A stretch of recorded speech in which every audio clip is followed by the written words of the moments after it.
Subhanallah walhamdulillah wa la ilaha illallah wallahu akbar.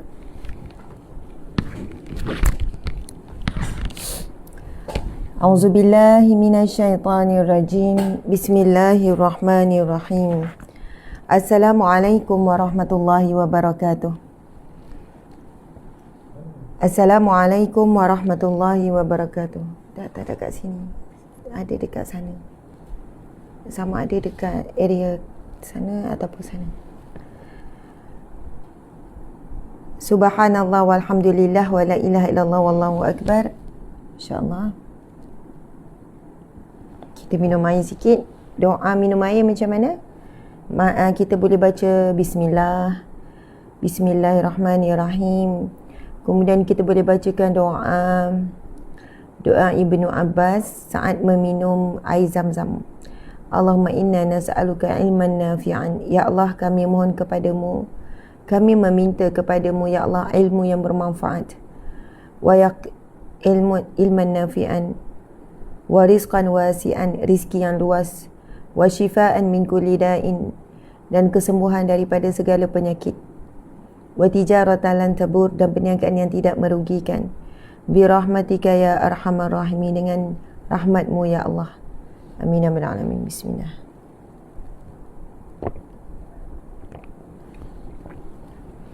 Subhanallah walhamdulillah wa la ilaha illallah wallahu akbar. Ada yang kata lain sebab saya jarang pakai tudung hitam kan. Okey. Jadi insya-Allah selepas ini khas untuk kuliah Riyadhus Shalihin, untuk membezakan dengan kuliah khas untuk kuliah Asmaul Husna, insya-Allah yang kita akan adakan pada setiap hari Jumaat, saya akan memakai tudung warna hitam. Jadi bolehlah nampak perbezaan sikit. Bila pakai tudung hitam tu khusus untuk kuliah Tadabbur Asmaul Husna. Kuliah Tadabbur Asmaul Husna. Masya-Allah. Alhamdulillah. Muslimin muslimat yang dirahmati Allah sekalian, alhamdulillah, apa khabar semua? Hari Jumaat yang barakah. Hari Jumaat yang mulia, penghulu segala hari. Sangat cepat masa berlalu. Hari Jumaat, lepas tu hari Jumaat lagi, sangat cepat. Hari ini merupakan hari kebesaran umat Islam. Kita disunatkan dengan pelbagai amalan yang khusus pada hari Jumaat.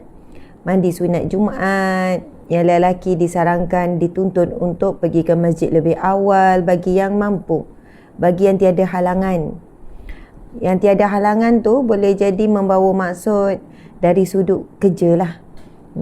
InsyaAllah yang kerja, yang boleh keluar daripada pejabat pukul 12 suku, dia sesegera mungkin dia menuju ke masjid. Dia dah dikira di kalangan orang yang awal menuju ke masjid. Muslimin muslimat dimati Allah sekalian, Nabi SAW bersabda dalam hadis yang sahih, kan, barang siapa pada hari Jumaat kan, dia pergi bersegera menuju ke masjid untuk menunaikan solat Jumaat dan untuk beriktikaf, maksudnya melebihkanlah kan. Bila pergi awal tu banyaklah ibadah boleh buat di masjid. Boleh baca Quran lebih, boleh zikir, boleh salawat, i'tikaf, boleh rehat juga di masjid, tapi dalam keadaan tidak melakukan maksiat. Apa hadis Nabi tu? Kita tunggu daripada tim sekejap. Hadis tu panjang tapi permulaan tu saya tak berapa lancar. Ada hadis Nabi berkenaan dengan kelebihan dan tuntutan untuk pergi menunaikan, untuk pergi menuju ke masjid dengan lebih awal. Okey, alhamdulillah muslimin muslimat dimati Allah sekalian. Sebagaimana yang kita telah umumkan, pada setiap hari Jumaat kita akan tadabbur Asmaul Husna. Setelah sekian lama dirancang, daripada tahun lepas, 2 tahun lepas lagi dah disebut tentang Asmaul Husna. Dan di Malaysia sendiri dah ramai pun sebenarnya para guru, ustaz-ustazah yang mengupas, membawakan kuliah dengan mengupas Asmaul Husna. Jadi nama saya pun UAH Asma Harun. Ada juga orang panggil UAH Asma, Ustazah Asma Husna. Jadi subhanallah, Allahumma salli ala Sayyidina Muhammad. Kita selawat sikit ya. Okey. Sallallahu ala Muhammad. Sallallahu alaihi wasallam. Sallallahu ala Muhammad. Sallallahu alaihi wasallam. Kata F4. Sallallahu ala Muhammad. Sallallahu alaihi wasallam. Sallallahu ala Muhammad. Sallallahu alaihi wasallam. Ya Nabi salam alaika. Ya Rasul salam alaika. Ya Habib salam alaika. Salawatullah alaika. Sallallahu ala Muhammad. Sallallahu alaihi wasallam. Sallallahu ala Muhammad. Sallallahu alaihi wasallam. Ya Nabi salam alaika. Ya Rasul salam alaika. Ya Habib salam alaika. Ya Rasul salam alaika. Anta syamsun, anta badrun, anta nurun fawqa nuri, anta iksiru wa ghali, anta misbahu suduri.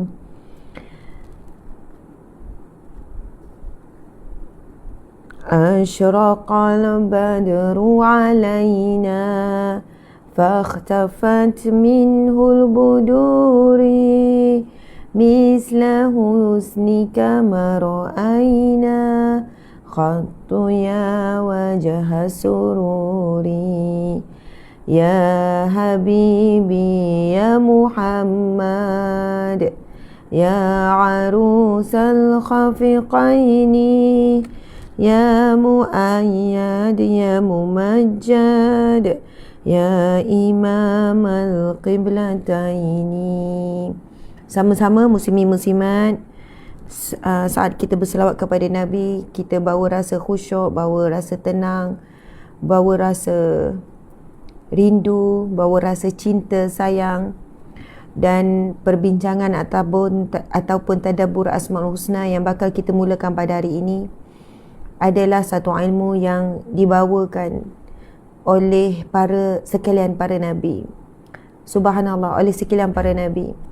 Dan dibawakan oleh Nabi Muhammad sallallahu alaihi wasallam khusus kepada kita untuk kita mengenal Allah Subhanahu wa taala. Melalui Nabi Muhammad sallallahu alaihi wasallam, Islam adalah satu agama yang sempurna yang mengajarkan kita semua perkara. Sekiranya melalui Nabi Muhammad sallallahu alaihi wasallam kita diajar tentang bagaimana cara makan, cara minum, cara duduk, cara tidur, cara bangun tidur, cara mandi, cara buang air kecil, sehingga perkara sekecil-kecil perkara bila bersin, bila batuk, bila bermimpi buruk, bagaimana nak buka pakaian, ada doanya, nak pakai ada doanya, nak keluar rumah, semua serba-serbi. Subhanallah. Apatah lagi bila ilmu yang sebesar ini yang berkaitan dengan mengenal Tuhan, mengenal siapakah pencipta kita. Subhanallah, Allahu Akbar. Ada satu situasi, satu kisah, subhanallah, kejap sebelum saya cerita. Encik, Ustaz.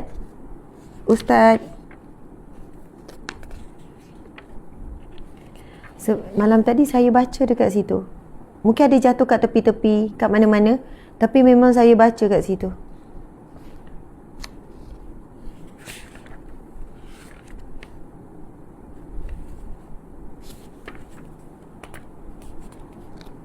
Kertas A4.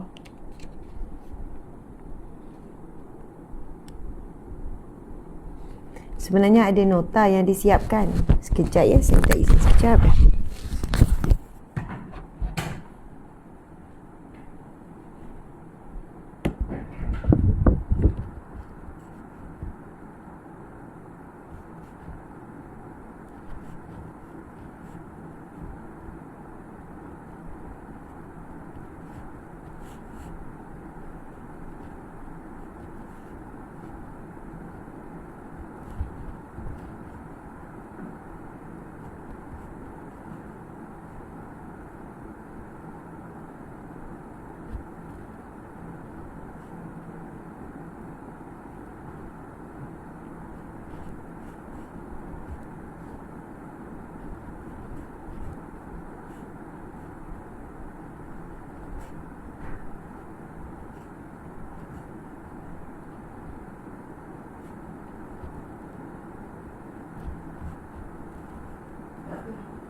Okey, tak apa. Kita gunakan kitab terus. Subhanallah, muslimin muslimat dimati Allah sekalian, masya-Allah.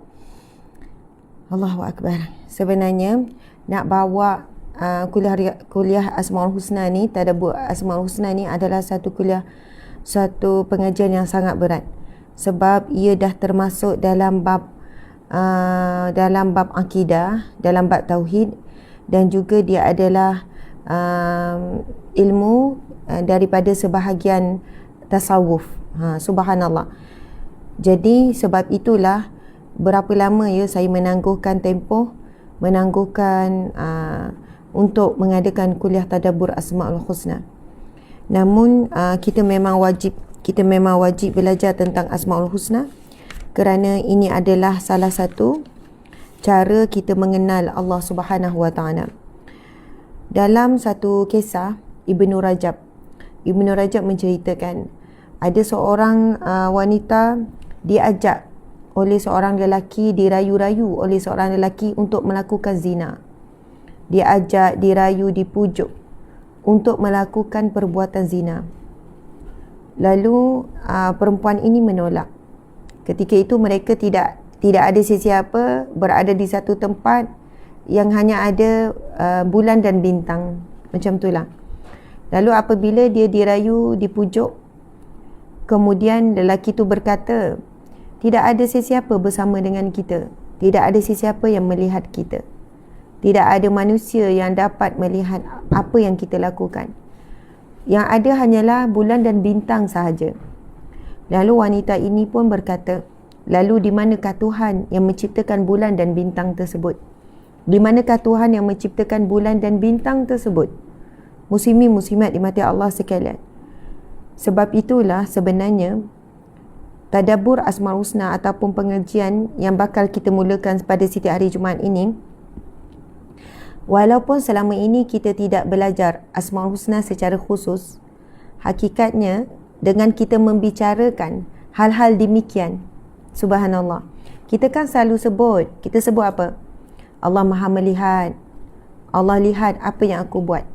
Kita dah sebut tentang salah satu nama Allah dan sifatnya, iaitu nama Allah Ya Sami', yang Maha mendengar, subhanallah. Dan sifatnya iaitu Allah mendengar keseluruhan apa yang diperkatakan, apa yang dibisikkan, dan apa yang terlintas pada hati kita. Allah Maha mendengar. Masya Allah, Allahu Akbar. Subhanallah. Bila kita kata tak, Allah lah sebaik-baik saksiku, saya dah tak ada saksi lain, tapi pada saat itu memang tak ada orang lain melainkan saya dengan suami contohnya. Memang saya tak ada bukti, tak ada saksi apa yang suami buat, tapi Allah lah sebaik-baik saksi. Sebenarnya dalam kita menyebutkan hal demikian, kita menyebutkan nama Allah Ya Syahid, Allah yang Maha menyaksikan, Allah yang Maha menyaksikan, Allah lah saksi. Allahu Akbar.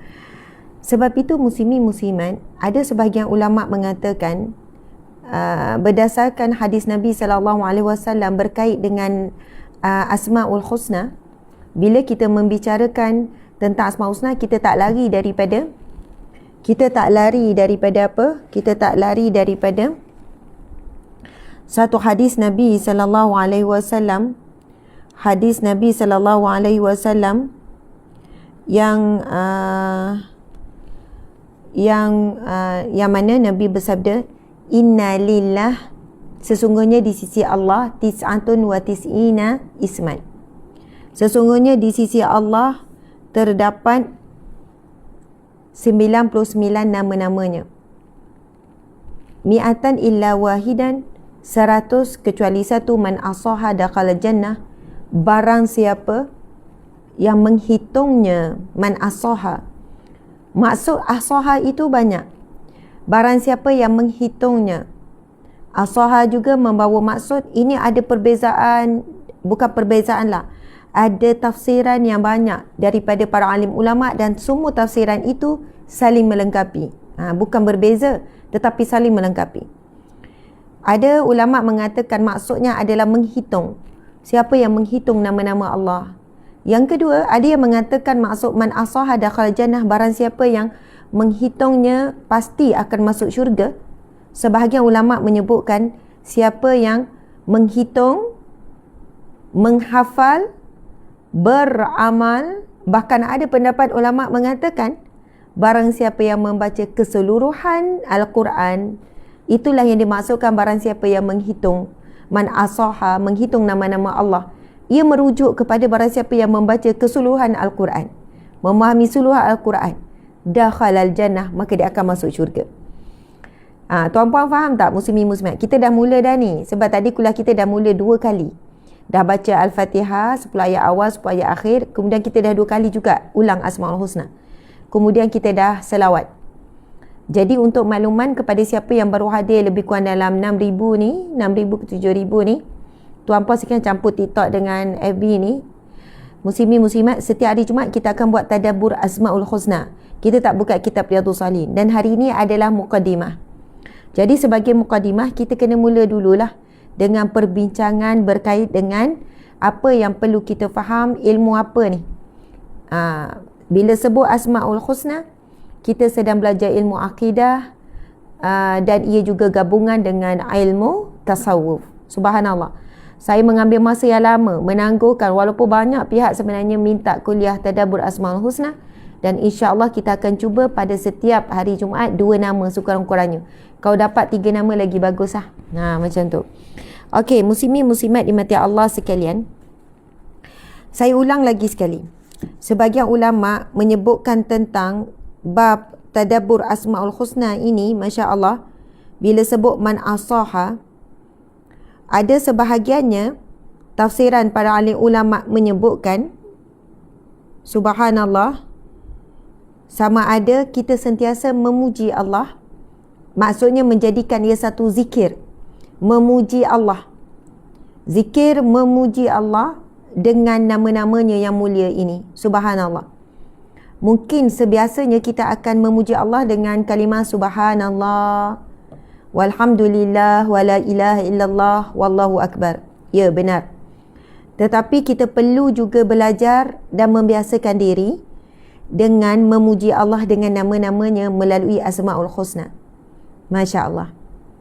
Contoh kan, kalau yang mudah yang selalu kita hafal lah kan, subhanallah. Kita melihat ada orang yang sangat penyayang. Kita tengok ada seorang ibu yang sangat penyayang. Kita pun memuji Allah, ya Allah, ya Rahman, ya Rahim, ya Wadud. Engkau maha penyayang, engkau maha pengasih, dan engkau maha cinta. Ya Allah, engkau memberikan kepada ibu ini kasih sayang dan cinta yang begitu besar, sehingga dia mampu menyayangi dan mencintai anaknya. Allahu Akbar. Mungkin kita tengok ada kisah bagaimana seorang anak yang menyakiti hati ibu, menyakiti hati, mendeharka dan sebagainya, tapi ibu ni tetap sayang. Kita kata, ya Allah, kuatnya ibu ni, walaupun anak buat macam tu, tapi tetap mampu menyayangi anaknya dengan penuh kasih sayang dan keikhlasan. Allahu Akbar. Muslimin muslimat dimati Allah sekalian, jika kita melihat ada orang yang kuat, umur dah 90 lebih, 100 lebih, 70 lebih, 60 lebih, kita tengok, Masya Allah, ya Allah, kita kata, ya Allah, mungkin kita nak tanya tip dia apa, tip dia jaga kesihatan. Tetapi ramai mana orang yang sihat, jaga makanan, jaga rutin senaman, sangat sihat, bahkan jadi coach untuk kesihatan, tapi bila tiba waktu kematian tidak lambat atau tidak cepat walaupun sesaat. Maksudnya kematian bukan sebagai ukuran seseorang itu, subhanallah, sama ada dia boleh jaga badan dia atau tidak. Sebab kematian itu adalah satu garis penamat yang telah Allah tetapkan bagi setiap manusia. Setiap perjalanan manusia ada garis penamat. Masya Allah. Jadi bila kita melihat seseorang yang pada usia sekian-sekian, orang lain dah bongkok, dah tak larat tapi dia masih kuat, kita pun memuji, ya Allah, ya Qawi, ya Maha Kuat. Engkau berikan dia kekuatan yang luar biasa.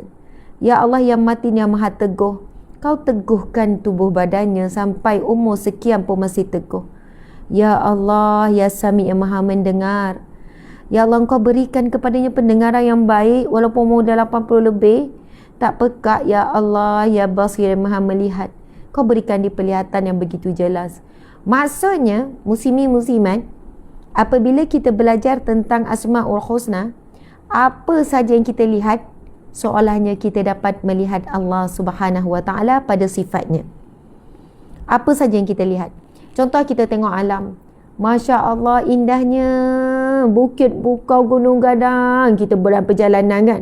Kita tengok, kita terbang. Ya Allah, indahnya bukit, bukau, perjalanan. Allah yang Musawwir, Allah yang Maha Menciptakan. Allah yang Musawwir, yang Maha Menciptakan. Allah ya Wali, ya Wakil, yang Maha Mengatur, yang Maha Mengurus, yang Maha Memerintah alam ini. Ya Allah, nak puji nama Allah apa lagi? Ya Allah, ya Hakim, yang Maha Bijaksana. Allah begitu bijak menyusun atur dunia ini. Subhanallah. Jadi insya-Allah teruskan bersama dengan saya setiap hari Jumaat. Kita akan belajar tadabbur Asmaul Husna ini, kerana dengan kita belajar, kita memahami maksud dan kita akan share terus kaifiat bagaimana nak beramal dengan nama-namanya ini. Okey, tadi kita cerita satu kisah Ibnu Rajab menceritakan satu kisah seorang lelaki memujuk kekasih hatinya untuk melakukan zina. Lalu dia berkata kepada wanita ataupun kekasih dia, tidak ada siapa yang boleh melihat kita. Sekarang hanya kita berdua, kecuali bulan dan bintang sahaja. Lalu apa jawapan wanita itu? Ya, benar, ada bulan dan bintang, tapi di manakah Tuhan yang menciptakan bulan dan bintang?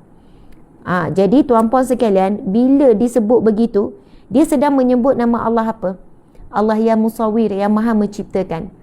Allah yang Musawwir ni Allah yang Maha mereka bentuk. Allah yang Khalik, Allah yang Maha Menciptakan.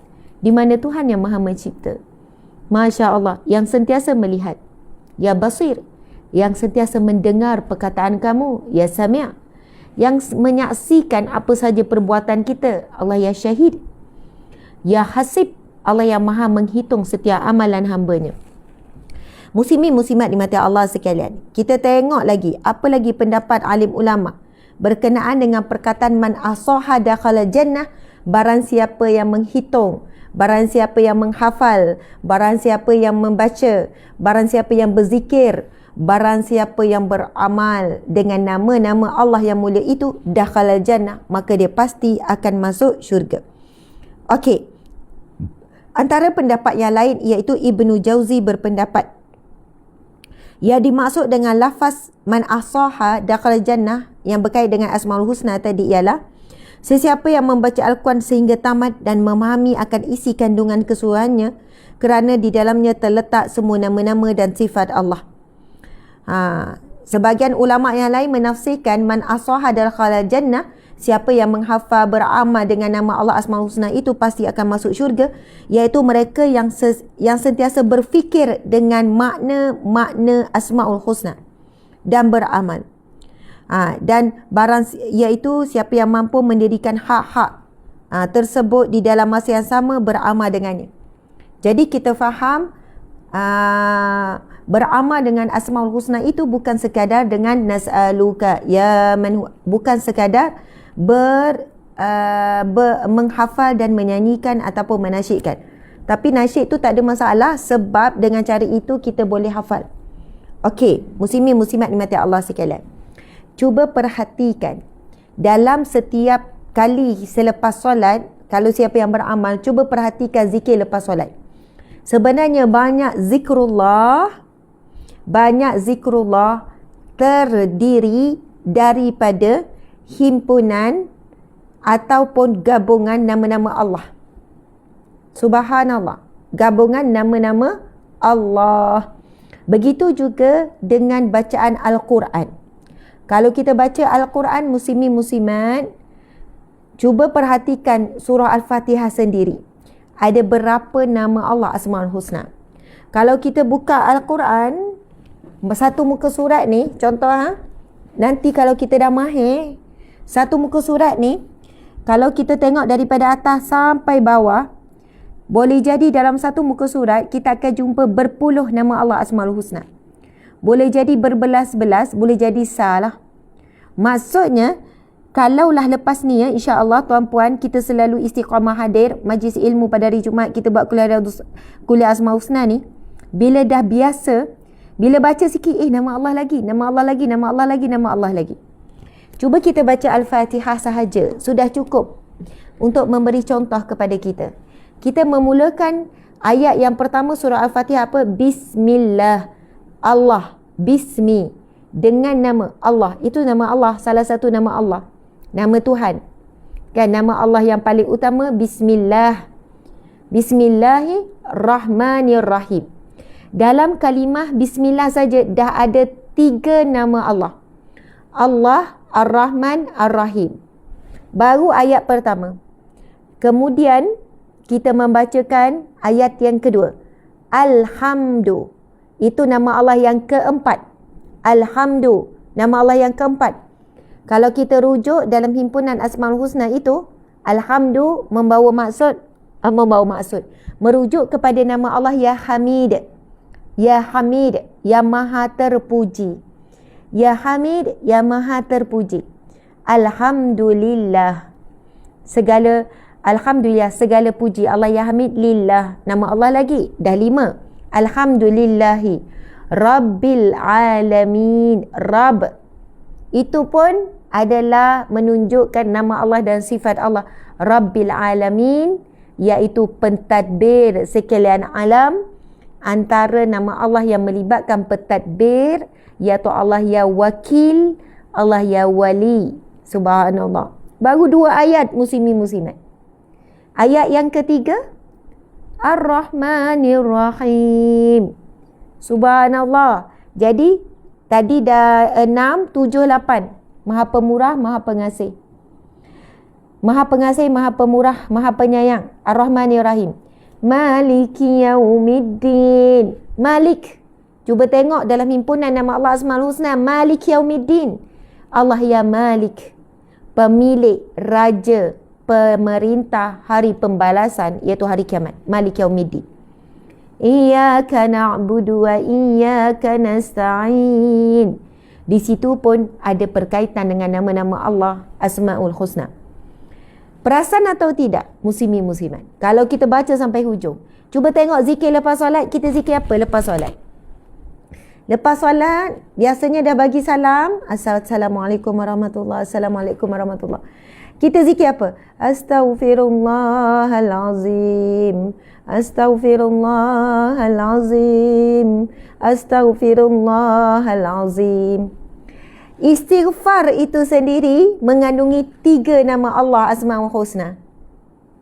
Perasan tak perasan? Hari ini perasan. Sebab itulah Imam Ibnu Jauzi menyebutkan, menyebut Asmaul Husna itu yang Nabi sebut man ahsaha dakhala jannah itu, subhanallah, akan masuk syurga. Ia adalah apabila kita membaca seluruh kandungan Al-Quran, memahaminya. Itulah yang dimaksudkan man ahsaha 99 nama itu. Faham ya? Cuba tengok Astaghfirullahalazim. Astaghfir, itu nama Allah Ya Ghaffar, yang Maha Pengampun. Astaghfir.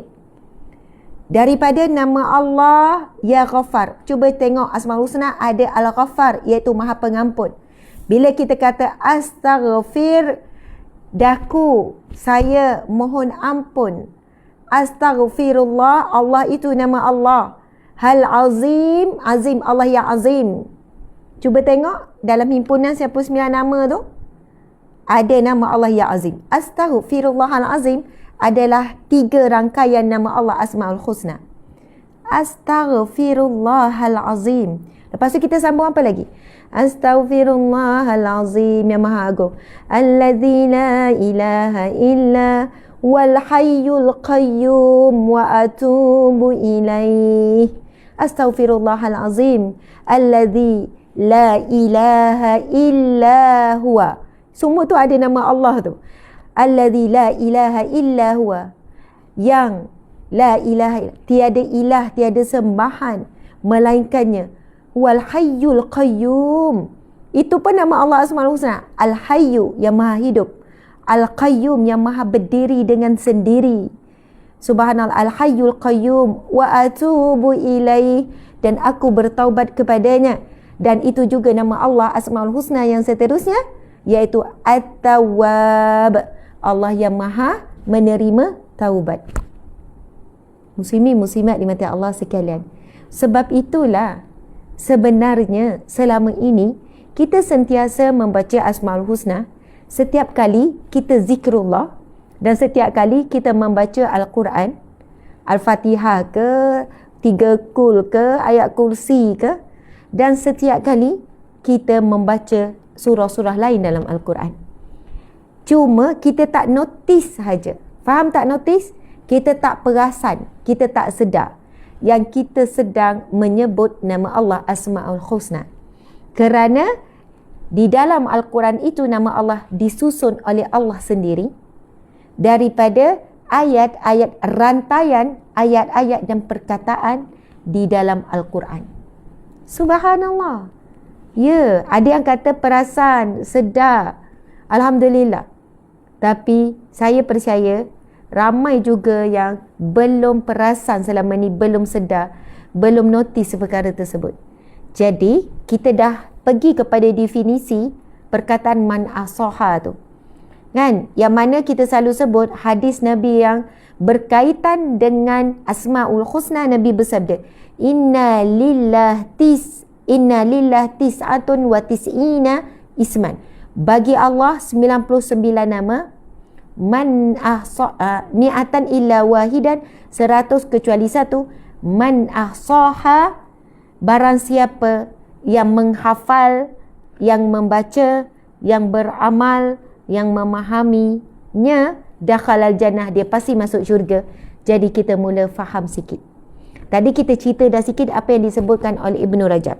Sekarang muslimin muslimat dimati Allah sekalian, saya nak menyebutkan tentang apa yang disebut oleh Imam Ibnu Qayyim Al-Jauziyah.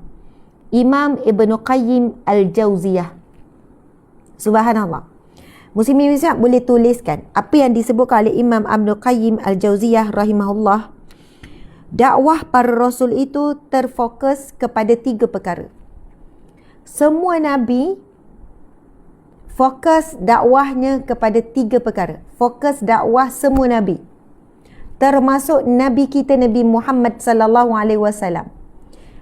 3 perkara antara tujuan utama setiap Nabi dan Rasul itu diutuskan.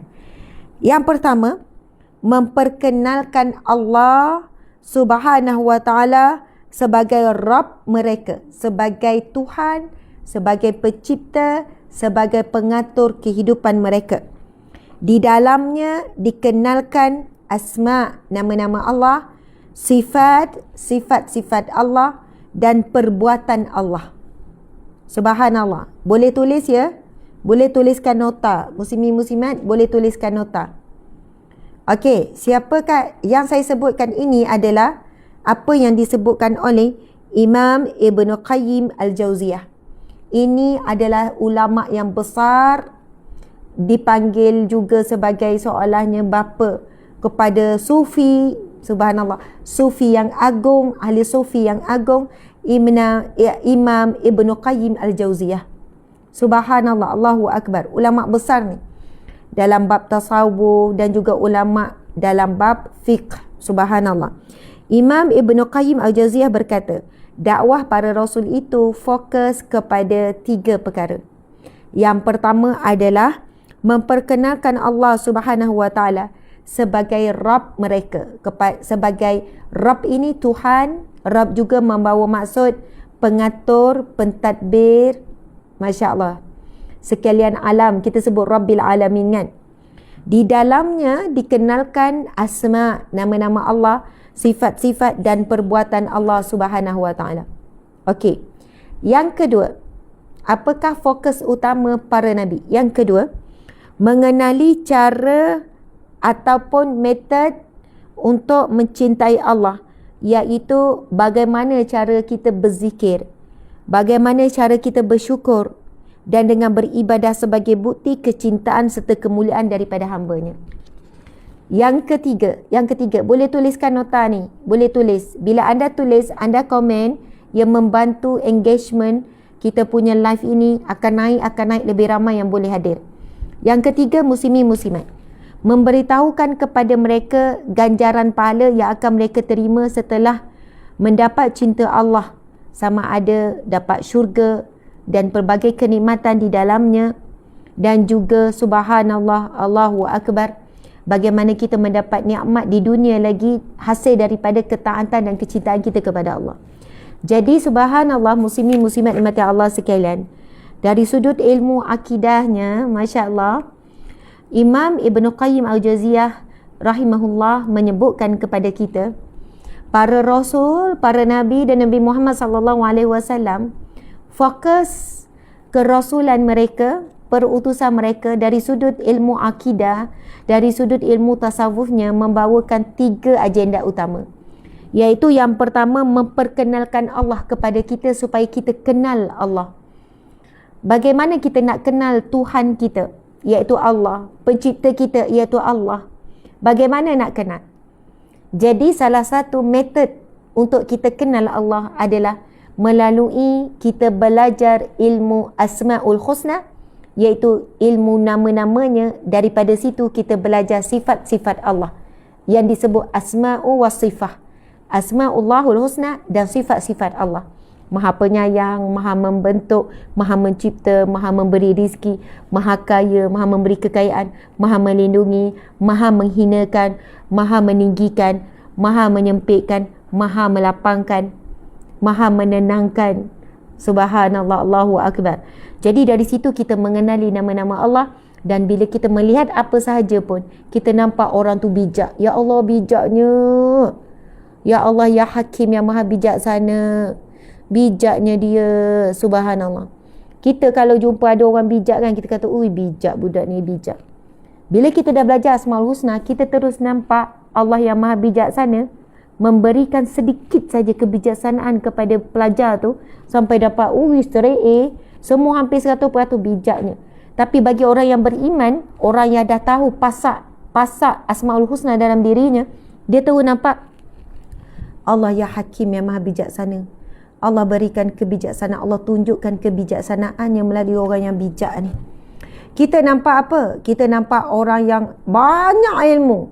Ya Allah, ilmu dia banyak, semua benda, ya Allah. Kita nampak apa sebenarnya? Allah yang alim, yang maha memiliki ilmu. Allah berikan dia ilmu, dia terpilih oleh Allah. Allah pilih dia. Allah pilih dia untuk beri banyak ilmu. Ada PhD sampai 3. Kita cakap banyaknya ilmu dia. Masya Allah, Allahu Akbar. Bila kita nampak siapa lagi? Kita nampak orang kaya. Ini bangunan dia. Semalam saya pergi ada satu, semalam jemputan ceramah kan, oleh LHDN Petaling Jaya.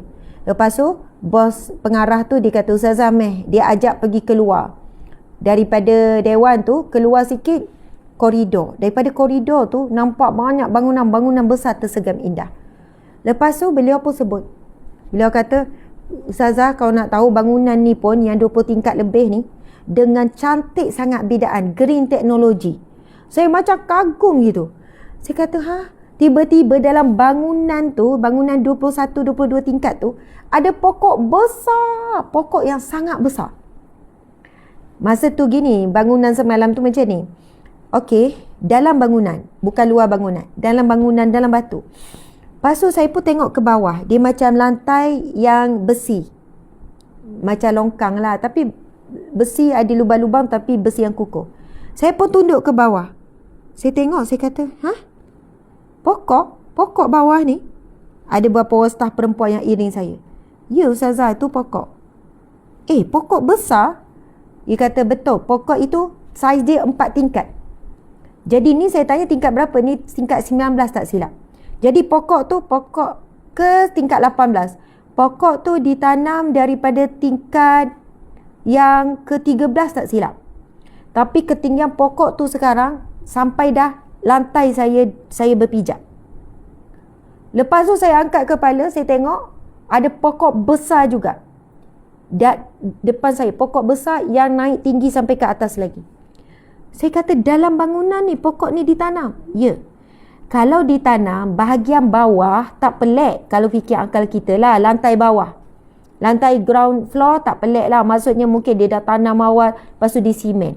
Tapi ni tak, pokok saiz 4 tingkat tapi dalam bangunan.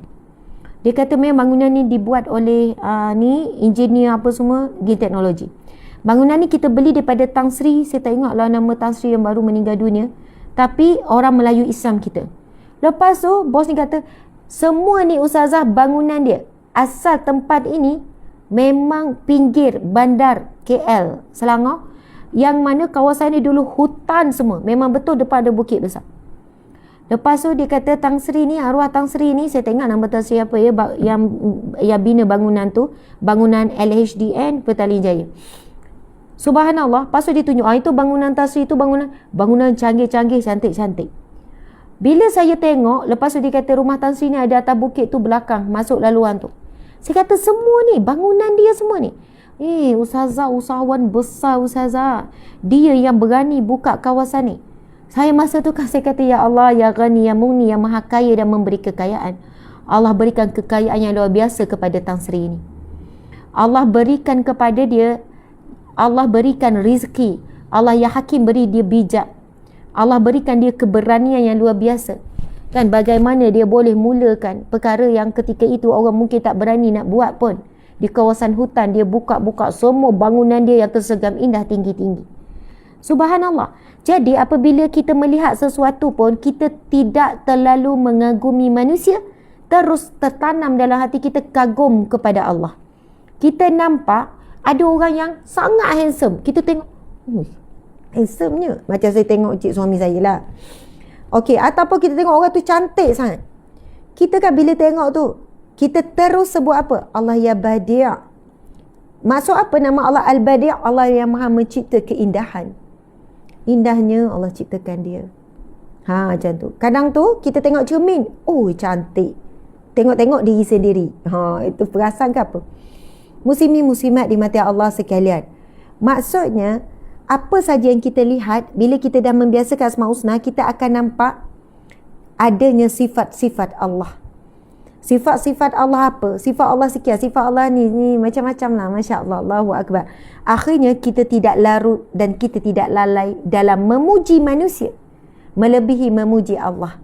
Bila kita nampak, bukan tak boleh puji manusia, boleh kita puji, hargai, tetapi tetap kita dalam hati itikad kita adalah sebenarnya kita sedang memuji Allah. Apa saja yang kita lihat pada manusia, pada makhluk, pada binatang, bukit bukau, alam tersegam indah, di situ semuanya tergambar Allah Subhanahu wa taala. Okey, muslimin muslimat dimati Allah sekalian. Jadi kita ulang balik apa Ibnu Qayyim Al-Jauzi rahimahullah menyebutkan, semua para rasul membawa 3 metod, tiga fokus dalam bab ilmu akidah, dalam bab ilmu tasawuf, iaitu yang pertama, memperkenalkan Allah Rabb mereka. Di dalamnya dikenalkan asma, sifat dan perbuatan Allah Subhanahu wa taala. Yang kedua, para nabi, para rasul mengajarkan kita bagaimana cara untuk kita mencintai dan mengenal Allah. Bagaimana cara mengenal Allah, iaitu contohnya ilmu Asmaul Husna ni. Yang kedua, iaitu metod untuk kita mencintai Allah. Bila dah kenal Allah, kita jatuh cinta. Muslimin muslimat dimati Allah sekalian, kalau benar kita cintakan Allah, kita mesti tidak ada alasan dan tidak bertangguh untuk mentaati perintah Allah. Allah ya wadud yang maha cinta. Allah sangat cintakan kita. Allah ya sabur yang maha penyabar. Allah sangat sabar dengan kita, muslimin muslimat. Itu nama Allah yang keberapa tu, As-Sabur. Allah sangat sabar dengan kita. Allah dah melihat segala apa yang kita buat. Allah lihat. Kalau Allah nak tunjukkan kemarahan dan kemurkaannya kepada kita, Allah boleh buat sekelip mata. Kita jatuh, kita sakit, mata yang kita duk tengok juga maksiat ini, Allah boleh buat buta sekelip mata. Telinga yang duduk dengar ghibah, mengumpat, telinga yang duduk dengar orang menghina, mengeji ni, Allah boleh buat tulis sekelip mata. Kaki yang duk berjalan kepada tempat-tempat yang tak sepatutnya ni, Allah boleh buat lumpuh sekelip mata. Lidah yang duk bercakap benda-benda yang sia-sia, bermaksiat, lidah yang menyakiti ni, Allah boleh buat bisu sekelip mata. Apa yang saya sebutkan, Allah ya sabur yang maha sabar. Allah sangat sabar dengan kita. Kita hari-hari makan nikmat Allah, hari-hari sedut udara Allah, hari-hari jantung yang Allah bagi percuma tanpa kita bayar. Hari-hari Allah beri kita paru-paru mengepam. Allah berikan nikmat tanpa putus. Namun kita masih lagi menangguh taubat, menangguh untuk hijrah, menangguh untuk berubah. Allah sabar menunggu kita. Allah sangat sabar menantikan diri kita benar-benar bertaubat dan mengakui bahawa kita bermaksiat. Allah ya wadud yang maha cinta. Apabila Allah menunjukkan cinta kepada hamba-Nya tanpa batas, tanpa syarat. Bukan syarat kamu sekian baru Allah cinta, tak. Bila Allah mencintai, Allah cinta kita tanpa syarat. Kalau kita sayang suami pun ada syarat, muslimin muslimat. Kemungkinan besar kalau suami itu curang ataupun isteri itu curang, cinta itu terkubur. Subhanallah. Anak pun sama. Jika kita ada anak 2 orang contoh, seorang ini selalu menyakiti, malas belajar, degil pula, selalu buat kita menangis. Seorang lagi anak pula selalu buat kita gembira dan bahagia.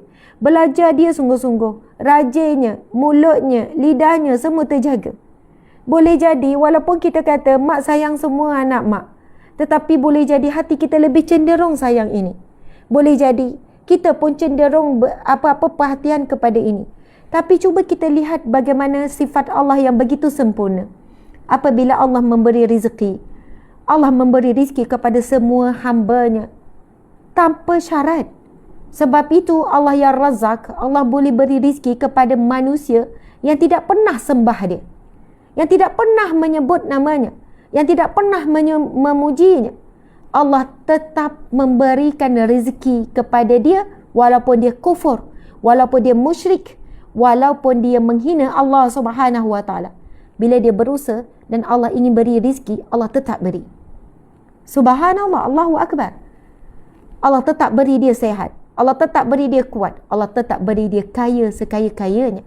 Kita tahu orang yang paling kaya di dunia pada hari ini bukan orang Islam. Orang Islam mungkin senarai yang keberapa di dunia. Itu pun tengok sumber-sumber kekayaannya daripada mana. Kadang-kadang di sebalik orang kaya yang utama di kalangan orang Islam di dunia, di sebaliknya juga adalah di kalangan orang-orang yang musyrik. Muslimin muslimat dimati Allah sekalian, Allah sangat sabar menanti kita berhijrah. Tetapi kena ingat, kematian tidak pernah dilewatkan walau satu saat. Siapa yang bertangguh untuk hijrah, untuk berubah, untuk menukarkan kehidupannya kepada kehidupan yang Allah suka. Allah dah beri semua apa yang kita suka, apa yang kita nak, apa yang kita cinta, apa yang kita ingin, apa yang kita perlu, apa yang kita mahu. Allah dah bagi semua. Kita nak tunggu bagaimana lagi untuk kita mengikut apa yang Allah mahu. Apa yang kita mahu Allah dah bagi. Cuma kita tak hitung betul-betul je. Kalau kita hitung daripada masa kita kecil dulu, apa yang kita nak, kita dah dapat banyak dah hari ini. Kalau kita hitung masa sekolah menengah dulu, kita nak itu, nak ini. Kalau kita hitung betul-betul, dah hampir semua dah Allah bagi. Allah dah bagi satu demi satu pada waktu yang tepat. Apa lagi yang kita perlu supaya kita dapat giliran kita pula buat apa yang Allah minta. Apa yang kita minta Allah dah bagi. Apa yang kita mahu Allah dah bagi. Bila kita nak buat apa yang Allah mahu, apa yang Allah minta. Sebab itu saya selalu sebut, balaslah cinta Allah. Balas cinta Allah. Kita tak mampu nak membalas cinta Allah pada kita. Kita takkan mampu membalas sampai bila-bila. Tapi sekurang-kurangnya, tunjuklah sikit bahawa kita hamba Allah yang berbudi. Kita hamba Allah yang sedar diri. Dengan apa? Boleh tak kita balas apa yang Allah beri pada kita, penglihatan yang percuma, hidung, mulut, tangan, kaki semua ni? Kita tak mampu. Hanya Allah minta kita apa? Taati perintahnya, tinggalkan larangannya. Itulah caranya kita membalas cintanya Allah terhadap kita. Muslimin muslimat dimati Allah. Siapa yang membalas cinta Allah, Allah balas berganda lagi. Allah sambung nikmatnya sampai ke syurga. Subhanallah. Allahu Akbar.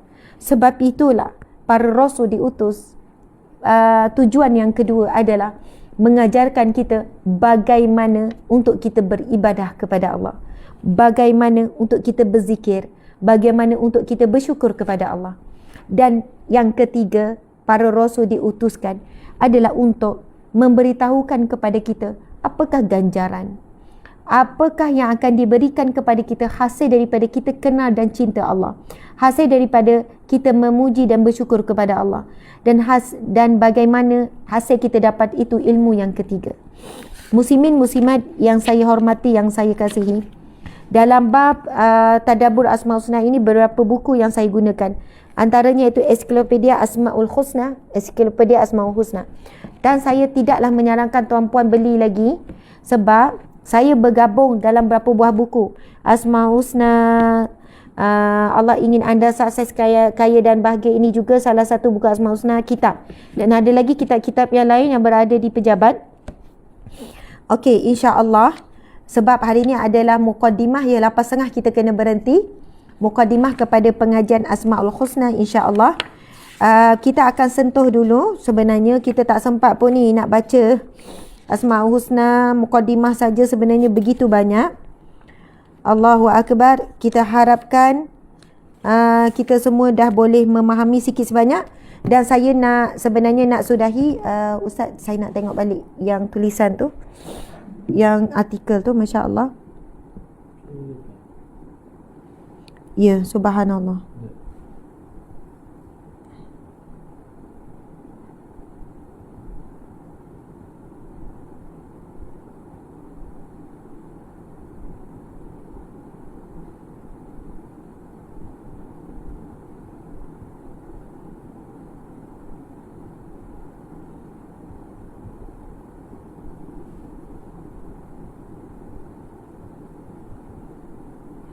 Okey, muslimin muslimat dimati Allah sekalian.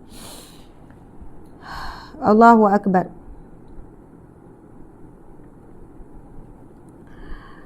Okey. Ada satu doa, sempat tak kalau nak tulis? Ada satu doa daripada hadis sahih riwayat Al-Hakim. Nabi SAW berdoa, saya baca, sahabat-sahabat boleh ikut ya. Sebab doa ini adalah doa bagaimana kita nak bertawasul dengan Asmaul Husna. Bagaimana kita nak bertawasul dengan Asmaul Husna. Kalau doa ni agak panjang, tapi subhanallah kita akan tulis jugalah, kita akan tulis. Rasulullah SAW mengajarkan umatnya untuk mempelajari dan menghafal Asmaul Husna. Sebagaimana hadis yang diriwayatkan dari Abdullah ibn Mas'ud bahawa Rasulullah SAW bersabda. Jadi insyaAllah kita akan bacakan sebagai penutup kuliah ataupun muqaddimah Asmaul Husna hari ini. Subhanallah, yang mana daripada doa ini sebenarnya kita sedang bertawassul dengan nama-namanya yang mulia. Okey. Nabi SAW bersabda, "Ma asaba ahadan qattu hammun wala huznun faqala." Okey, maksudnya tidak sekali-kali seseorang ditimpa kesusahan dan tidak pula ditimpa kesedihan, lalu ia mengucapkan doa berikut. Okey, siapa yang sedang sedih kat sini? Siapa yang sedang susah hati kat sini? Siapa yang sedang kecewa di sini? Siapa yang sedang ketakutan? Siapa yang sedang apa saja? Nabi SAW sebut, tidak sekali-kali seseorang yang ditimpa kesusahan, tidak pula kesedihan, lalu dia mengucapkan doa berikut. Doa ni agak panjang, tapi penghujungnya Subhanallah, Allahu Akbar. Nabi sebut, melainkan Allah akan menghapuskan darinya kesedihan dan kesusahan dan menggantikannya dengan kegembiraan. Ketika ada yang bertanya, wahai Rasulullah, apakah kami boleh belajar? Boleh belajar doa ni? Adakah kami boleh beramal dengan doa ni? Lalu Rasulullah SAW menjawab, benar. Dianjurkan bagi setiap orang yang mendengarnya, iaitu mendengar Asmaul Husna, untuk mempelajari doa ini. Apa doanya? Muslimin muslimat. Nabi SAW bersabda, tidak sekali seseorang ditimpa kesusahan, tidak perlu kesedihan, lalu mengucapkan doa berikut. Nanti kita akan bacakan doa apa yang Nabi ajarkan. Nabi kata, melainkan Allah akan menghapuskan darinya kesedihan dan kesusahan, dan Allah akan menggantikan dengan kegembiraan. Jadi subhanallah, muslimin muslimat dimati Allah sekalian. Saya akan baca sepintas lalu dan kita akan tulis di whiteboard pada hari ini. Tuan-puan nanti snap, sebab doa ini sebenarnya jarang kita dengar, jarang juga kita jumpa. Subhanallah. Okey, semua bersedialah, kita nak baca doa ni. Bismillah. Nabi SAW bersabda dengan lalu ia mengucapkan doa berikut. Allahumma inni abduka ibnu abdika ibnu amatika nasiyati biyadik ma'adhin fiyya hukmuka adlun fi qada'uka as'aluka bikulli ismin huwa laka sammaita bihi nafsaka aw a'lamtahu ahadan man khalqika aw anzaltuhu fi kitabika aw ista'tharta bihi fi ilmi al-ghaibi 'indaka an taj'ala al-Qur'ana rabi'a qalbi wa nura sadri وجلاء حزني وذهاب همي إلا أذهب الله همه وحزنه وأبدله مكانه فرحا. Amin ya Rabbal Alamin. Subhanallah. Indahnya maksud doa ni. Allahu Akbar. Maksudnya ialah, ya Allah, sesungguhnya aku adalah hamba-Mu, anak hamba, dan hamba kepada perempuan-Mu, dan amat hamba perempuan-Mu.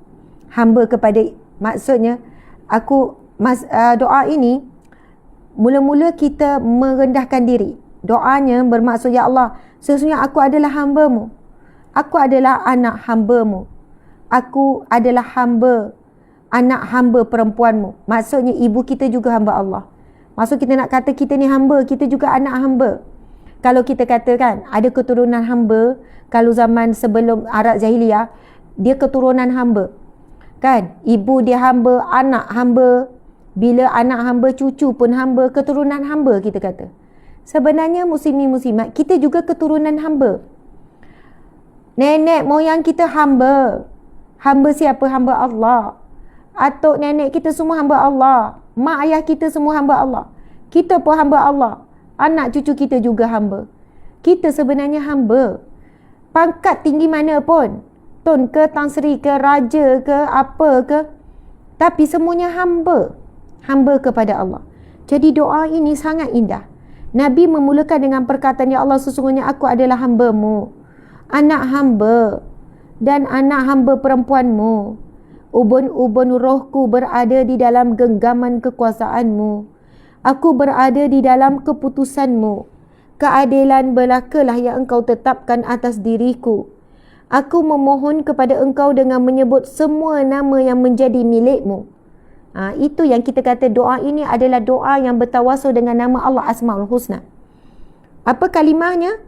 Ya Allah, aku memohon kepada Engkau dengan menyebut semua nama yang menjadi milik-Mu, yang Engkau namakan dengan diri-Mu, atau yang Engkau turunkan di dalam kitab-Mu, atau yang Engkau ajarkan kepada seseorang dari makhluk-Mu, atau Engkau menyimpannya di dalam ilmu ghaib di sisi-Mu. Jadikanlah Al-Quran yang agung sebagai penghibur kalbuku, cahaya dadaku, pelenyap dukaku, dan penghapus kesusahanku. Amin ya Rabbal Alamin. Subhanallah. Okey, jom kita akan tulis. Walaupun agak panjang, tetapi doa ini teramat indah. Teramat indah, muslimin-muslimat. Saya tahu ada orang tengah kerja.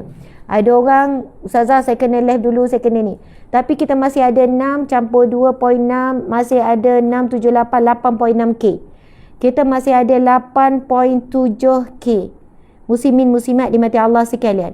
InsyaAllah, terima kasih hari ni yang bagi star begitu banyak. Biasa hari Jumaat star banyak. Sebab orang infak hari Jumaat ni. Sebab apa star tu, kalau di FB akan 1 star mewakili 20 sen. Jadi, bila ada yang bagi 1,000, ada yang bagi 2,000, ada yang bagi 500. Di TikTok pula, macam-macam. Ada bagi bunga, ada bagi jamangan. Tadi ada bagi macam lauk, ada yang bagi air, ada bagi topi, macam-macam. Yang saya difahamkan TikTok pun sama, itu adalah bentuk infak dan sumbangan. Jadi, terima kasih banyak-banyak. Sekarang kita nak pergi kepada whiteboard. Masya Allah. Sebab doa ni, saya percaya ramai juga yang tak pernah dengar dan tak pernah tahu. Saya pun sama, muslimin-muslimat. Masya Allah, Allahu Akbar. Hebat sangat doa ni. Doa ini diajarkan oleh Nabi SAW. Ia adalah doa yang sahih daripada Nabi SAW. Sebab hari ini adalah muqaddimah. Kita belum dapat masuk lagi. Kita kata hari ini ingat nak terus masuk kepada nama Allah yang pertama, iaitu nama Allah Ar-Rahman. InsyaAllah selepas ini, kita Jumaat minggu depan lah ya. Jumaat minggu depan, kita akan terus 2 nama. Setiap kali kuliah Asmaul Husna, tuan-puan yang baru masuk, kan biasa kita buat kuliah Riyadhus Salihin. Kita kan buat kuliah Riyadhus Salihin. Kita buat setiap hari Isnin hingga Jumaat. Tapi selepas ini, hari Jumaat, kita dah buat khusus, iaitu Tadabbur Asmaul Husna. InsyaAllah setiap kali hari Jumaat, kita akan tadabbur 2 nama Allah. Kita akan tadabbur 2 nama Allah, Asmaul Husna. Masya Allah. Okay. Saya akan tuliskan. Ini adalah doa yang Nabi bersabda apa? Nabi kata, bila sahabat Nabi tanya, Ya Rasulullah, apakah kami boleh mempelajarinya? Adakah kami boleh belajar doa ni? Adakah kami boleh baca doa ni? Lalu Nabi kata, benar, dia anjurkan bagi setiap orang yang mempelajari Asmaul Husna untuk mempelajari doa ni. Jadi, muslimin-muslimat, doa ini memang agak panjang. Saya tulis, tuan-puan di rumah ataupun di mana saja yang dapat tulis juga. Ambil pen dan kertas. Sebab tangan kita ini akan jadi saksi dan tangan kita ini akan berbicara, berkata depan Allah kelak. Sebagaimana Allah berfirman dalam surah Yasin, Al-yawma nakhtimu ala afwahihim. Di hari yang akan ditutup mulut-mulut mereka. Wa tukallimuna aydihim. Dan akan berkata tangan-tangan mereka. Wa tukallimuna aydihim wa tashhadu arjuluhum bima kanu yaksibun. Dan akan menjadi saksi kaki mereka. Tangan, kaki, mata, semua akan bercakap. Jadi hari ini, kita menuliskan hadis Nabi. Ini hadis Nabi ni, hadis yang sahih, doa yang diajarkan oleh Nabi yang berkaitan dengan Asmaul Husna. Maka tangan kita akan jadi saksi di masyarakat kelak. Ya Allah, tanganku ini pernah menuliskan hadis Nabi-Mu. Pernah menuliskan doa yang diajarkan oleh Nabi dan sebagainya. Jadi sebab itulah, cantik tak cantik, tulisan kita itu nombor 10. Tangan kita tak akan menjadi saksi, tapi tulisan dia buruk tak. Yang penting tulis. Okey, bismillahirrahmanirrahim. Kita nak tulis satu doa yang sangat istimewa. As'aluka fi qada'uka.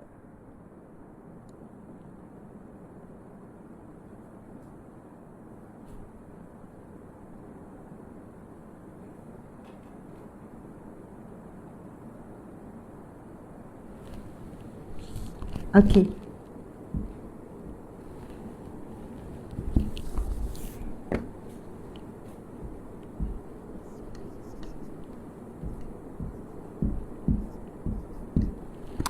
Allahumma. Kat sini lah.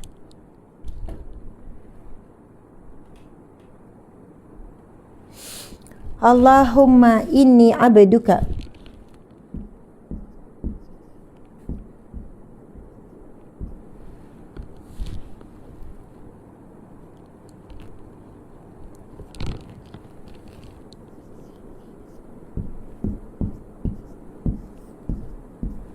Allahumma inni abduka ibnu abdika.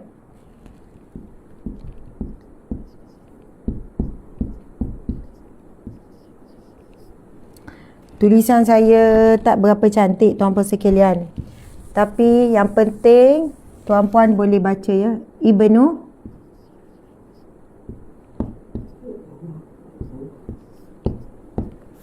abdika. Ya, memang kita akan ke bawah, tapi sebab takut tak muat, doa ni agak panjang. Ibnu abdika ibnu amatika.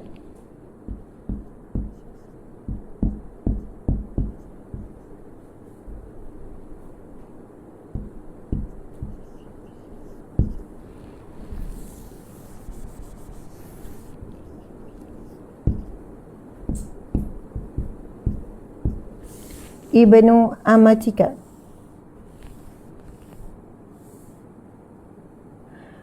Abduka ibnu abdiki ibnu amatiki.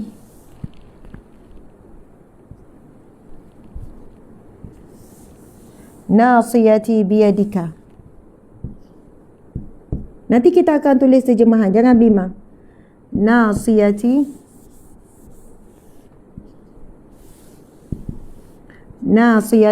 biyadika.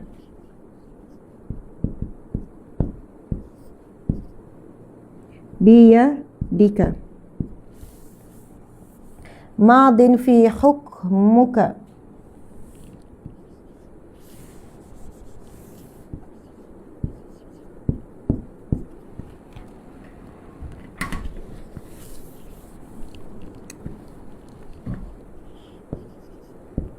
Tak apa, nanti kita ni.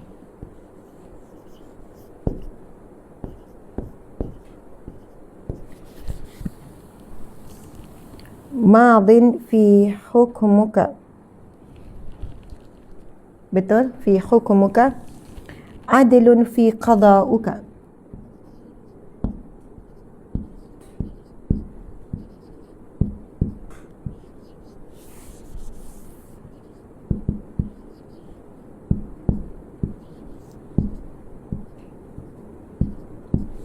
Adlun fi qada'uka.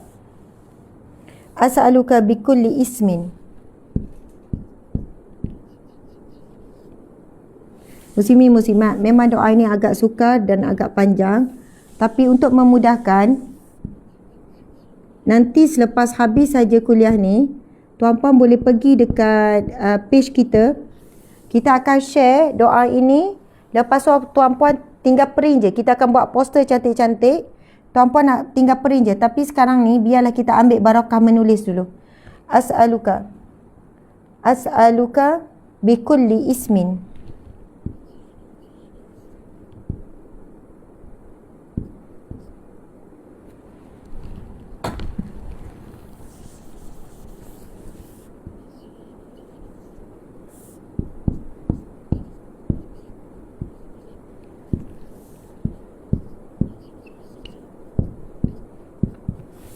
As'aluka bikulli ismin. InsyaAllah tak lama dah ni. As'aluka bikulli ismin huwa laka.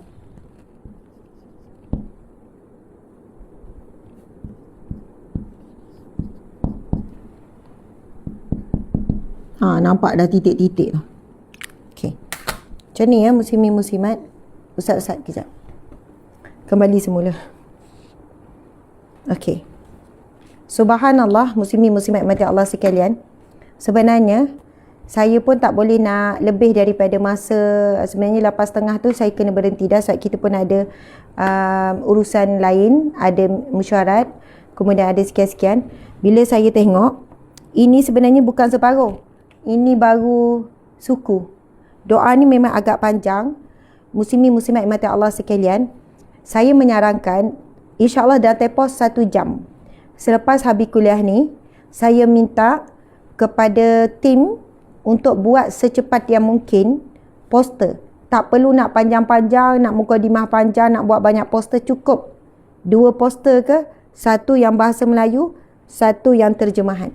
Sebenarnya cantiknya kalau saya sendiri suka per kata. Maksudnya di bawah ayat terus ada terjemahan. Di bawah doa ada terjemahan. Sebab itu lebih memudahkan bila kita baca doa, kita terus nampak apa maksud dia. So, habis je kuliah ni, kita minta tim penyelidikan dan tim media terus siapkan poster khas berkenaan dengan doa Asmaul Husna. Ini adalah doa Asmaul Husna.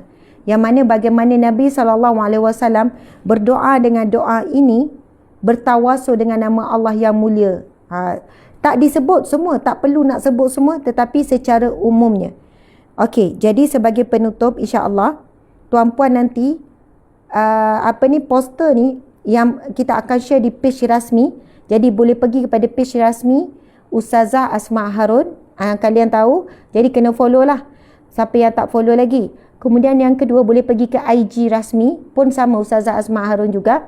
Kita share di situ. Dan di TikTok, sebab TikTok ni video kan, dia tak boleh share poster kan. Tapi nanti tim akan usahakan juga untuk share di TikTok dalam bentuk poster. Tapi mungkin poster tu dibuat video lah.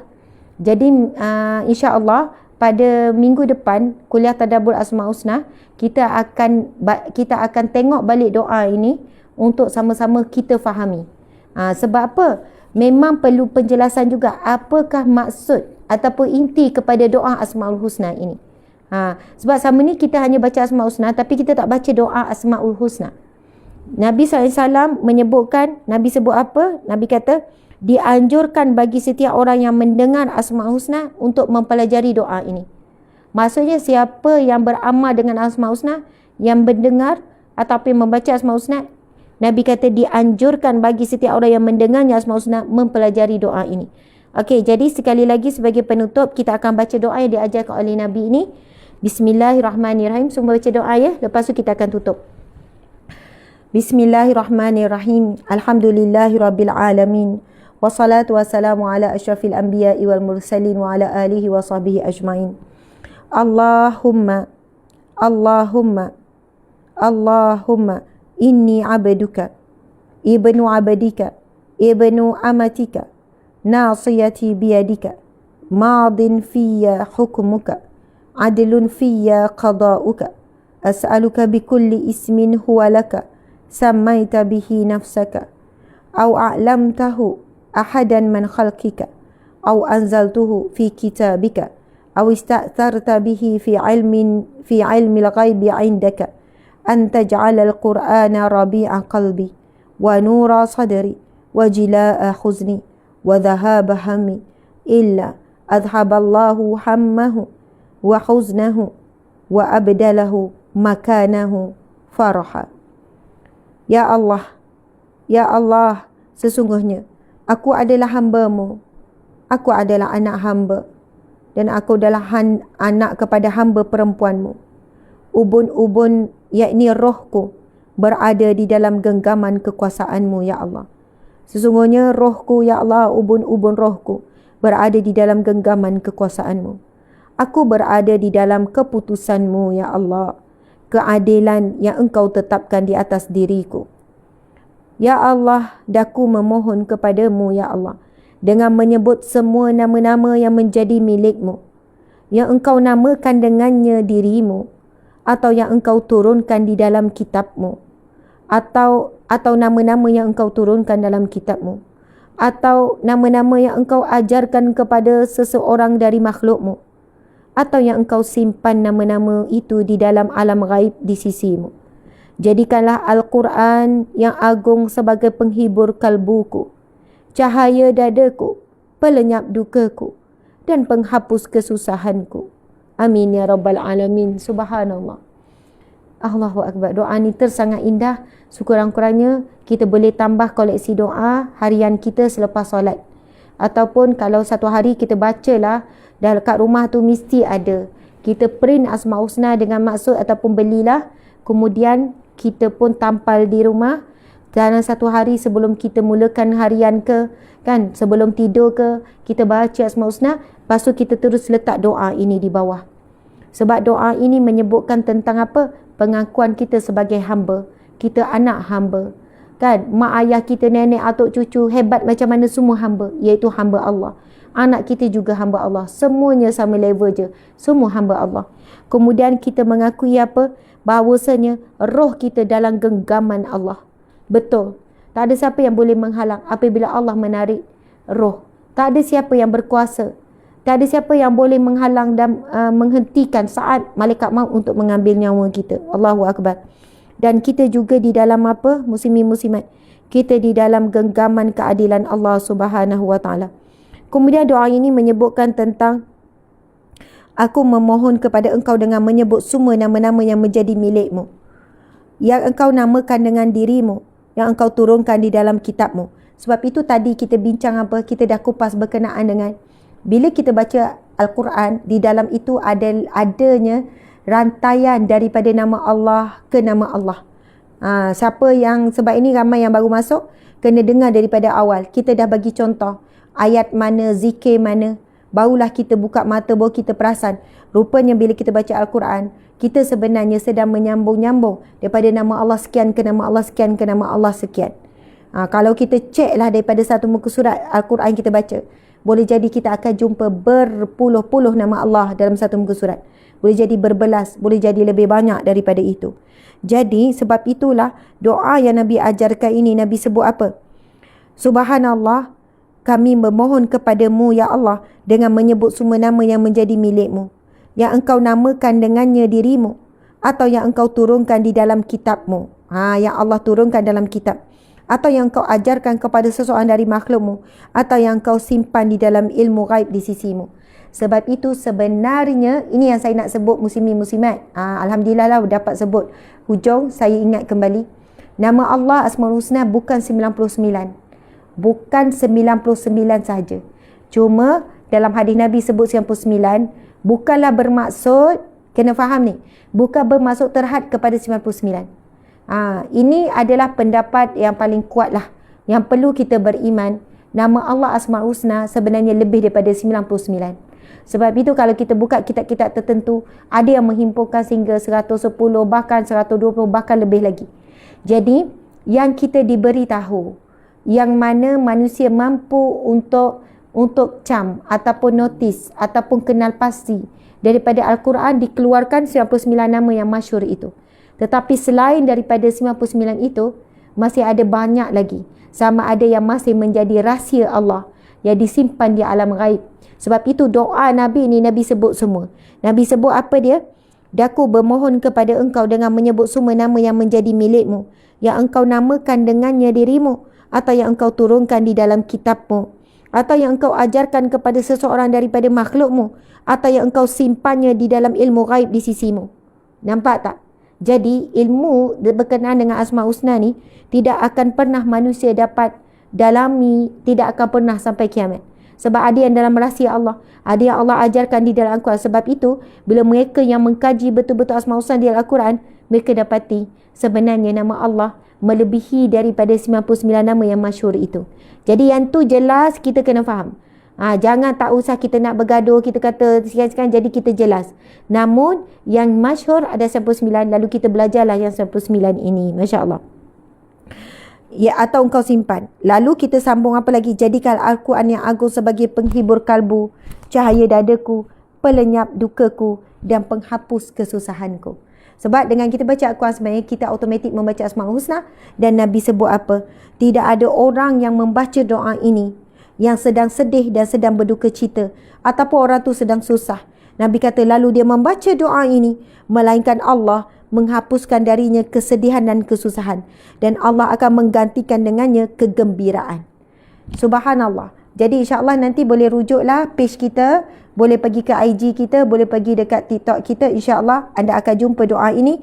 Ya, ada siapa yang tengah sedih, susah, sakit, apa sahaja ujian, cubalah beramal dengan doa ini. Cuba baca maksud dengan yakin. InsyaAllah sebagaimana janji yang disebut dalam hadis Nabi, Allah akan menghilangkan duka cita dan kesusahan, dan Allah akan gantikan dengan kebahagiaan dan kegembiraan. Amin ya rabbal alamin. Jadi terima kasih semua. Dah hampir juga pukul 9. Saya mohon maaf salah dan silap. Sayang semua kerana Allah dan kerana Rasulullah sallallahu alaihi wasallam. Okey, nanti dulu encik suami. Hari ni pakai sepasang, encik suami pun pakai warna hitam. Encik suami pun kita tukar dulu. Masya-Allah. Ini kami sebenarnya bersiaran daripada rumah. Memang subhanallah Allahumma salli Muhammad. Studio di rumah. Masya-Allah. Jadi musim ni musimat mata Allah sekalian, kita nak buat hebahan lagi tak berkenaan dengan umrah? Tak ada dah. Masa bulan 9 dah cukup.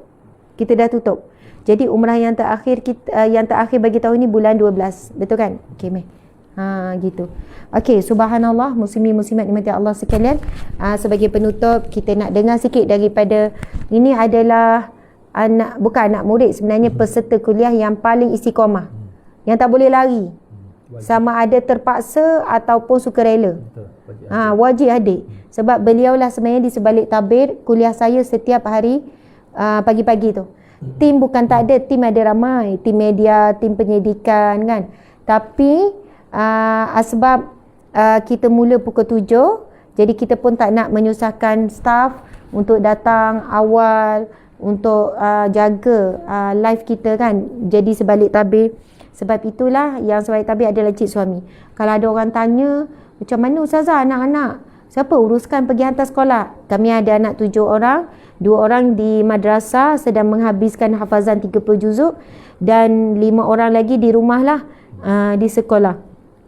Alhamdulillah, sebenarnya hampir setiap pagi yang menguruskan anak juga adalah encik suami. Sebab saya bangun pagi, saya dah mula fokus untuk buat persiapan. Buka kitab, murajaah dulu. Encik suami memang bagi saya masa sepenuhnya. Sebab tahu bila petang, kadang balik malam, saya dah penat, saya tak sempat murajaah. Jadi kadang pagi masuk lambat tu sebab duduk buka kitab lah, duduk tengok. Pagilah baru saya sempat. Jadi memang cik suami, anak mandikan kecil apa cik suami. Jadi subhanallah, mungkin sebagai mukadimah hari ni kan kita Asmaul Husna, encik boleh share sikit apa sajalah berkaitan dengan Asmaul Husna. InsyaAllah. Memang saya pakaikan. Alhamdulillah, syukur kepada Allah Subhanahu Wa Taala yang memberikan kita segala-galanya lah. Kalau kita lihat kepada nama Allah yang Rahman ini, nama yang pertama itu, menunjukkan kita ni tidak ada apa-apa ustazah. Macam ustazah sebut tadi lah, dan saya sebut minggu lepas, dengan kelebihan ilmu pun itu datangnya pada Allah Subhanahu Wa Taala. Dengan nikmat semua melimpah ruah ni, nikmat kesihatan pun daripada Allah Subhanahu Wa Taala. Daripada yang qawi yang kuat ni, yang qawi yang kuat yang maha kuat ni menguatkan kita untuk berjalan dan melangkah, dan juga menguatkan kita untuk menghadapi semua cabaran dalam kehidupan Allah yang kuat. Jadi Allah beri segala-galanya dengan ya basir, yang melihat ni, maha melihat ni. Allah yang memberi penglihatan kepada kita, tapi Allah punya penglihatan, pandangan kepada seluruh makhluk pun lagi hebat pada pandangan kita. Ya, tapi pandangan kita sendiri pun dah hebat ustazah. Macam saya sebut minggu lepas, pandangan kita ni pun satu sistem yang cukup hebat. Dengan pandangan sekelip mata dapat input, tidak terlengah-lengah masa untuk kita fikir apa objek ni, apakah ini, apakah itu. Itulah hebat. Maksudnya kan, bila kita tengok, semua warna kita boleh kita panggil apa, cerap, betul. Maksudnya dalam satu masa kita boleh tengok berpuluh ataupun beratus warna. Betul. Lepas tu terus otak boleh describe. Betul. Itu warna pun Betul. memang bijak sangat apa yang Allah ciptakan. Begitu sistem penghadaman makanan dan juga sistem dan sebagainya lah. Cuma bila mana kita memikirkan tentang kehebatan Tuhan ini, dia terus kena ke hati. Barulah dia rasa, oh hebatnya Allah Subhanahu Wa Taala ini. Dan alhamdulillah lah, moga-moga kuliah ini memberi manfaat yang besar kepada kita dalam mengenal Tuhan. Bila kita kenal, baru kita cinta. Orang tak kenal, dia tak cinta dan tidak boleh berkorban untuk Tuhannya. Contohnya bila Tuhan suruh solat, dia berkorban untuk solat tu, walau apa juga keadaan. Bila korban apa? Untuk solat kita korban apa? Korban masa kita, korban tenaga kita dan sebagainya. Maknanya jika kita benar-benar menghayati betapa pengasihnya Allah tu, maka kita mesti ada niat, ada azam untuk balas. Bahkan encik, sebenarnya bagi kita mungkin kita tak berkorban besar sangat untuk solat. Betul. Ada orang sebab nak solat berkorban kerja. Betul. Maksudnya sanggup diberhentikan kerja. Betul. Sebab solat, sebab dia kerja tempat yang tak boleh solat, walaupun gaji dia 20,000, 30,000, dia berkorban. Dia lepaskan jawatan tu, dia lepas sebab apa? Kerja telah menghalangnya solat. Betul. Ada orang sebab nak solat berhadapan dengan kematian. Betul. Maksudnya negara-negara yang ditindas, umat Islam yang ditindas di bawah pemerintahan yang zalim, kalau nampak solat dibunuh. Maksud dia tak boleh menzahirkan pun ibadah. Tak boleh zahirkan. Jadi solat pun sembunyi-sembunyi. Ada orang yang solat di bawah terik matahari. Kalau di negara-negara yang sejuk kan, sejuk beku, bayangkan setiap kali nak ambil wuduk tu macam mana. Betul. Maksudnya sangat dahsyat. Allahu Akbar. Jadi sebab itulah bila kita kenal Allah, orang yang kenal Allah, mencintai Allah, tahu kehebatan kebesaran Allah dan matlamat hidup kita, sebenarnya nak kenal Tuhan kita. Dan tujuan kita mati pun kita nak berakhir dengan kita kembali kepada Tuhan kita. Jadi sebab itulah orang yang kenal Allah dia sanggup korban. Kalaulah sampai tahap tu pengorbanan orang boleh buat, apa sangat kalau pengorbanan kita ni, contohnya orang wanita lah kan, kita ada impian, kita ada keinginan, kita ada kesukaan kita nak pakai macam mana, tapi kita korbankan perasaan tu. Tak boleh pakai macam ni, korbankan perasaan tu. Kerana apa? Kerana mencintai Allah lebih daripada kita cinta diri. Kita nak buat ni, tak boleh, Allah tak suka. Korban. Nak buat ni, kita korbankan apa yang kita suka. Kerana kita nak Allah suka pada kita. Betul. Kita korbankan apa yang kita cinta. Sebab kita nak Allah cinta kita. Termasuklah korban harta, sedekah dan semuanya kan. Betul. Okey. Silakan cik, sikit lagi. Sikit lagi. Jadi berkaitan pengorbanan juga ni, kita sama-sama berkorban lah. Ustazah mengorbankan waktu dia untuk alhamdulillah berkongsi sesuatu dengan semua, alhamdulillah. Dan saya lebih suka berkorban di sebalik kamera. Lebih tenang, lebih ringan, tak beban. Saya melihat sendiri pengorbanan ustazah ni bila mana membelek nota Asmaul Husna ni dengan penuh khusyuk, dengan penuh rasa takut bila menyampaikan sesuatu yang berat. Sebenarnya berat Asmaul Husna ni, berat. Ilmu ni berat. Kemudian moga-moga saya nampak keikhlasan tu sampailah kepada semua untuk beramal. Itu penting, untuk amal. Moga-moga menjadi saham kepada ustazah dan semualah untuk ni. Dan jalan-jalan masing-masing untuk ke syurga. Ada jalan masing-masing ke syurga, ada jalan menyampaikan, ada jalan mendengar dan beramal, ada jalan belakang tabir sebagai kameraman. InsyaAllah yang tu menjadi motivasi untuk sama-sama menyampaikan. Dan jalan dakwah ni, apa yang kita patut tiru adalah pengorbanan Nabi Muhammad sallallahu alaihi wasallam. Kalau nak cerita ni memang besar dan memang menyedihkan. Bumi Mekah tu sebagai bumi pengorbanan dan bumi perjuangan. Kalau kita tengok banyak-banyak kisah yang ni, macam Nabi Ibrahim sendiri pun bumi pengorbanan dan juga pengorbanan perjuangan yang sangat-sangat berat mereka lalui, dan mereka jadi motivasi kepada kita untuk kita sebenarnya.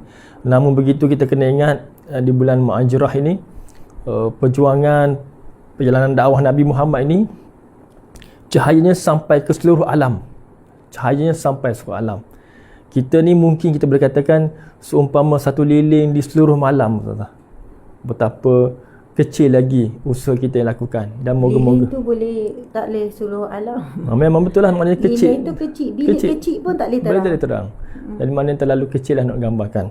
Jadi tapi walau bagaimanapun usaha itu mesti terus menerus dilakukan. Dalam apa jua keadaan kita sama-sama istiqamah dengan sekadar mendengar mungkin, dan juga beramal dan menyampaikan kepada lain. Share dengan orang lain, insya-Allah pun boleh pahala yang sama, pahala yang besar sebenarnya. Sebab kita mengajak orang ke majlis ilmu. Yang ini saham-saham kita nak bawa ke akhirat ni lah. Yang ni kita kena faham dan pegang selalu. Ini saham nak bawa akhirat, ini saham yang boleh membawa ke neraka. Yang tu. Saham nak bawa ke syurga, saham nak bawa ke neraka. Kena fikir dan kena banyakkan amalan-amalan ataupun saham-saham yang kita boleh tanam sekarang ini, dan kita nak tuai hasil dia di akhirat kelak, iaitu syurga. Ini kena saham. Ini antara saham-saham kita lah ustazah. Saham ustazah lagi besar menyampaikan. Sains saya insya-Allah di belakang, saham semua menulis nota, mendengar dan beramal, menyampaikan kepada orang lain juga. InsyaAllah banyak saham-saham kita boleh cari dalam kehidupan kita ini. InsyaAllah banyak-banyak cara lah jalan ke syurga insyaAllah. Wallahu alam. Terima kasih, subhanallah, alhamdulillah, muslimin muslimat mati Allah sekalian. Subhanallah, semua orang, saya setuju sangat Encik Suami sebut, kita semua ada jalan ke syurga. Saya melalui jalan saya, Encik Suami melalui jalannya, Tuan Puan melalui jalan masing-masing. Kalau di atas jalan ilmu ni, saya melalui jalan study, murajaah, menyampaikan. Tuan Puan jalan mendengar, hadir, itu pun besar sangat. Ada yang tekan butang share, ada yang bagi emoji, semua. Jadi jangan sampai kita di atas jalan jihad ilmu ini, sebab ilmu ada satu jihad. Sebab ramai hujung-hujung akhir zaman ni, tak ramai orang nak menyokong majlis ilmu, nak berada di majlis ilmu secara zahir ataupun secara alamiah. Tak ramai yang ingin menyebarkan. Jadi insya-Allah mudah-mudahan kita istiqamah. Sebab ini memang disebut dalam hadis Nabi yang sahih, man salaka tariqan yatamisu fihi ilman sahalallahu lahu tariqan ila jannah. Siapa yang menempuh jalan yang padanya ada ilmu, yang jalan yang padanya ada majlis ilmu, subhanallah. Jadi yang tempuh ni dengan cara yang berbeza. Tempuh dengan cara menyampaikan, cara mendengar, cara beramal. Subhanallah, Nabi sebut apa? Sahalallahu lahu tariqan ila jannah. Allah akan permudahkan baginya jalan ke syurga. Sebab itu kita kena berkorban banyak perkara untuk ni. Saya cakap terus teranglah sahabat-sahabat. Sebenarnya sejak saya jadi pendakwah secara umum, sebenarnya ceramah kuliah dah lama. Tapi sejak secara umum sebenarnya daripada itulah tidur saya tak pernah lena. Cik Suami faham maksud saya. Tidur saya sebenarnya tak pernah lena. Sehingga saya perlu mengambil ubat ataupun bantuan daripada doktor untuk saya dapat tidur yang lena. Saya cakap sungguh, saya ada makan ubat tertentu, ada doktor sekian-sekian. Sebab apa saya kata terima kasih yang bagi banyak kat TikTok. Saya selalu kata dekat suami, dia tidur, saya tengok sedap tengok dia tidur. Sebab tidur ni nak lena dengan apa tuan-puan sekalian? Maksudnya bukan sebab badan kita penat. Tetapi tidur lena ni kita boleh dapat bila otak kita pun nak rehat. Bila otak kita rehat, kita boleh tidur lena.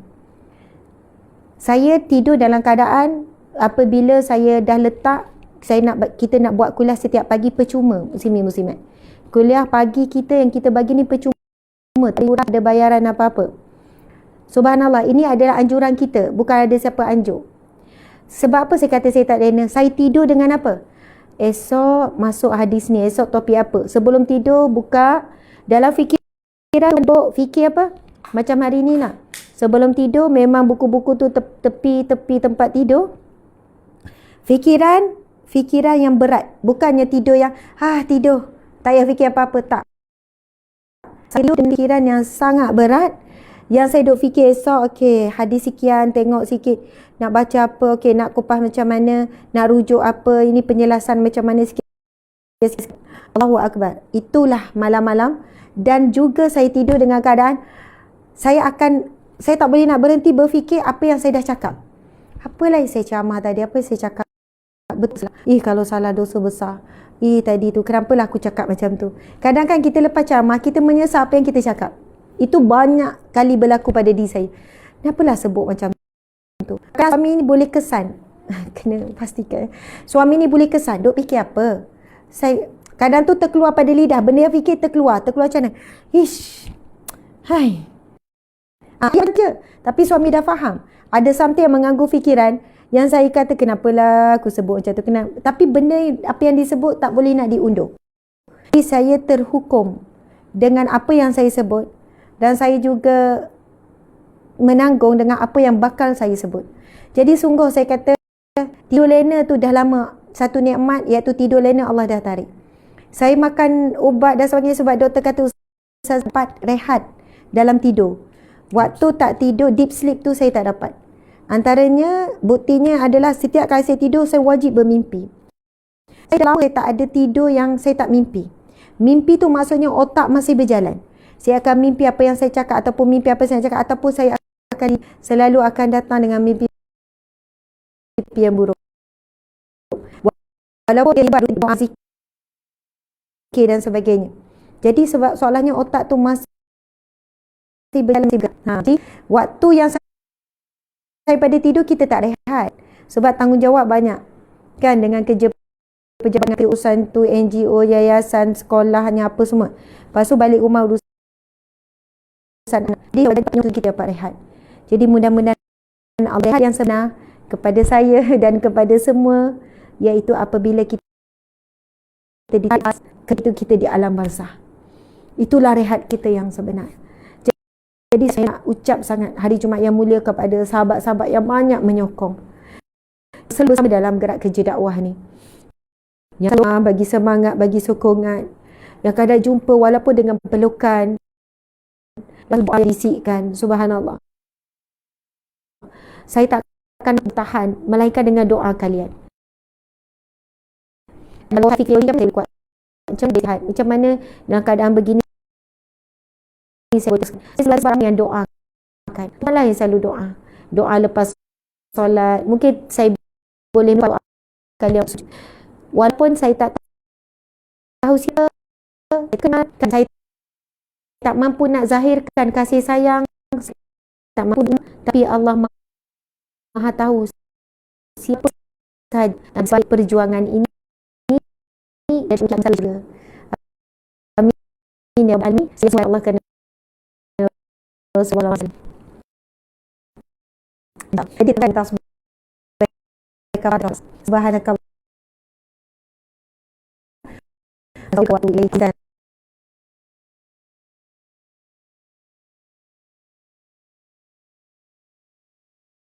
La